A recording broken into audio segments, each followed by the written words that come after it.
Task is a structure similar to I/O for modeling computation. In this video, we will learn about task structure and why we need it. In the previous video, we learned about I/O structure. We learned I/O is to model computation, especially a computation that has side effects. This computation shouldn't error out, and it's synchronous. Let's review each of these points one by one, starting from modeling computation. I/O is a generic type constructor over any type A. It's a computation wrapped in a box, so we can pass it around as a value and data. This computation after execution eventually gives us a value of the type it wraps. Function can be a great choice for modeling such a structure in TypeScript, since functions can be passed around like values. It's just we assume that this function doesn't receive any inputs and always returns a value of type A. We call these kind of functions func. As you already know, I like to think of functions as pipes. They receive an input from one side and return an output from the other side. For tongues, since they don't receive any inputs, we can picture them something like this. If we want this function to be pure, an instance of this function should always return the same value every time we call it. Not that useful, right? This leads us to our second point. In order for this tongue, or in other words I/O, to be useful, we let it to have side effects. This means it can get or set a value outside of its body. So, I/O is a structure to model computation, which we allow it to do side effects. The next thing we assume is, when executing I/O, it doesn't error out.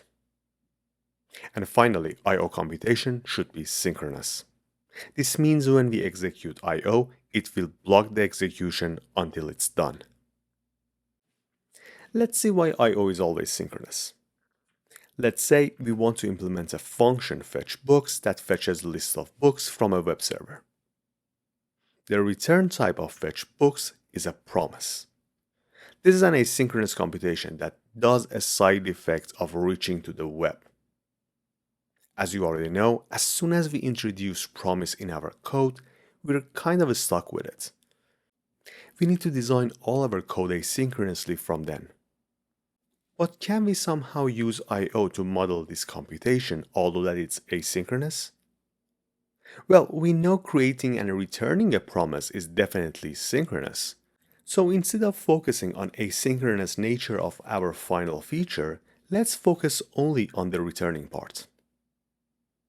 We can wrap this promise chain in an I/O and delay creating the promise to a later time. This makes the return type of fetchBooks function to become I/O of promise of array of books. Going back to our pipe analogy, fetchBooks return value looks something like this.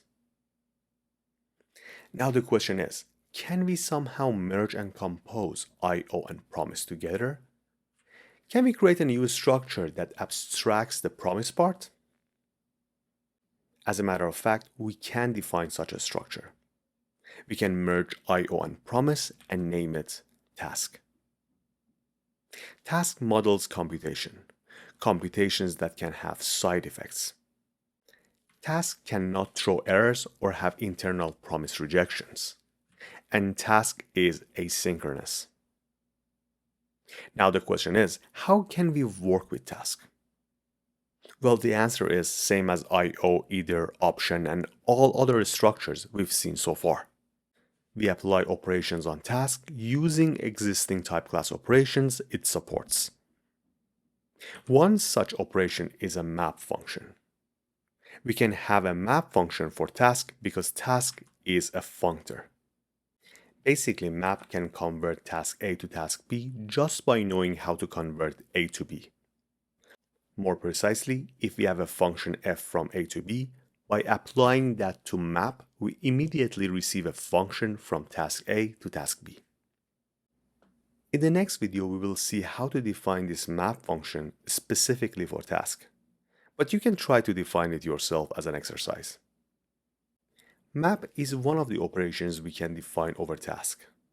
There are others like apply and flat map, which we will learn about them in the future videos. But you get the idea. We design and code our applications by chaining bunch of these operations on our data structures like task. You never need to reinvent these type class operations like map for task. They are all implemented for us through libraries like FBTS or effects. Task never fails, errors out, or has rejections. If you want to model a rejection with task, we can add either to the mix. Now task delivers us an either which models both error type E and good value A. No more unhandled promise rejections. Everything is planned right at the type level. And since this is a pretty useful structure, we can define a dedicated structure for it called task either. Since task and either are both functors, task either is also a functor, so we can have map function for it. At the end, let's answer the question of why do we even care to define task? What is wrong with our good old promise? Well, let's go through the benefits one by one. Promise, with all the native supports and sugar syntax it has in JavaScript, it's not suitable for directly being used to write production-grade applications. Task, on the other hand, abstracts promise and protects us from pitfalls of coding directly with promises like unhandled promise rejections. With promise, it is easy to get into situations that you forget to handle promise rejections and crash your app. And unfortunately, language is not protecting us.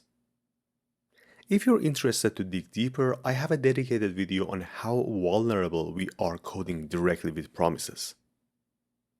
Unlike promises, tasks are not executed when they're created.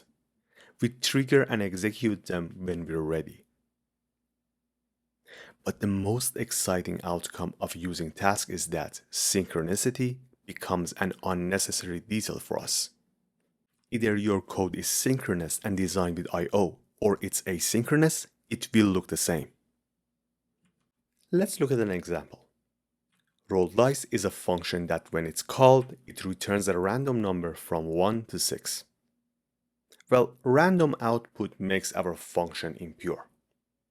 Let's fix that by lifting and returning the value to I/O. Lifting a value and wraps it in a structure is so widely used that we have a function for it. Let's call this function off. As a matter of fact, off is a general operation, and the way it works depends on what structure we are working with. For I/O, it looks like this. In the future videos, we will learn about this pattern and its type class. Just to mention the name, off operation is coming from applicative type class. Getting back to our roll dice function, since math.random is synchronous, we can define roll dice synchronously. But if we receive our random number asynchronously, then roll dice returns I/O of promise of number, or in other words, it returns task of number. For the sake of completeness, if we look at the off function for task, it looks something like this. Let's rewrite roll dice functions in a lambda form. Can we simplify this a bit? Let's expand off for a second. Roll dice is returning two nested functions which both don't receive any inputs. Looks a bit redundant, right? Can we get rid of the outer function and return the I/O and task directly? Why not? As a matter of fact, since these are always returning the same I/O and task values, we don't need the outer factory function. Maybe we can rename our constant to roll dice to reflect this idea. Next, let's try to see what we can do with these constants and pieces of data. Let's check to see if we were lucky and our rolled dice is even. We can use the map function to check if the remainder of the rolled value divided by 2 is 0. We can also extract this lambda and define a function is even for readability of our code. Now if we store the outcome in a constant, we can see we are receiving IO and task of Boolean, which is exactly what we were looking for. You see, both IO and task code look exactly like each other. In other words, our synchronous and asynchronous code look the same. The only thing is, for IO and task, we need to use different map functions. But if compiler could figure that out for us, then we end up with a coding framework that we hardly ever need to worry about synchronicity. Awesome, right? And with that, thank you for watching this video. Please like and subscribe, and I will see you in the next one.